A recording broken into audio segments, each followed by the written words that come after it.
முதலில் புனர்பூசம், பிறகு அந்த பூச நட்சத்திரத்தில் பயணிக்கக்கூடிய காலகட்டம் இவர்களுக்கு ஒரு பிரமாதமான ராஜயோகம். ஏன் அப்படின்னா, பூச நட்சத்திராதிபதி சாட்டர்ன் இவர்களுக்கு ஒரு திரிகோணத்துக்கும் ஒரு கேந்திரத்துக்கும் அதிபதியாக வந்து இவர்களுக்கு வெற்றிகளையும் வாய்ப்புகளையும் கொடுப்பதற்கு தயாராக 6ஆம் இடத்தில் இருந்து இந்த சாட்டர்னின் நட்சத்திரத்தின் மேல் குருவின் பயணம், மேலும் இந்த குருவின் பார்வை இதே சாட்டர்னின் மேல் வந்து விழுகிறது. இப்போ 4ஆம் இடம் குறிகாட்டக்கூடிய வீடு, வாகனம், மனை, 5ஆம் இடம் குறிகாட்டக்கூடிய புத்திர பாக்கியம், அதன் மூலம் வெற்றி, குழந்தைகளுக்கு லைஃப் செட்டில் ஆகக்கூடியது, 6ஆம் இடம் குறிகாட்டக்கூடிய நோய், எதிரி, கடன் போன்ற விஷயங்களில் இருந்து வெளிவரக்கூடிய அமைப்பு.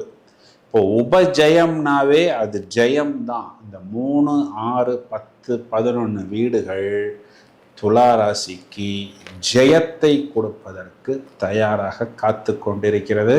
இந்த வாய்ப்பை பூரணமாக பயன்படுத்தி கொண்டு மேலும் மேலும் துலா ராசிக்காரர்கள் ஒரு நல்ல உச்சத்துக்கு போக முடியும்னு சொல்வதுதான் நிதர்சனமான உண்மை. இந்த பதிவை உங்களது நண்பர்களுக்கும் உறவினர்களுக்கும் ஷேர் செய்யுங்கள். தொடர்ந்து இணைப்பில் இருங்கள். மேலும் பல அரிய காணொளிகள் தயாராகி கொண்டிருக்கிறது. Thank you friends.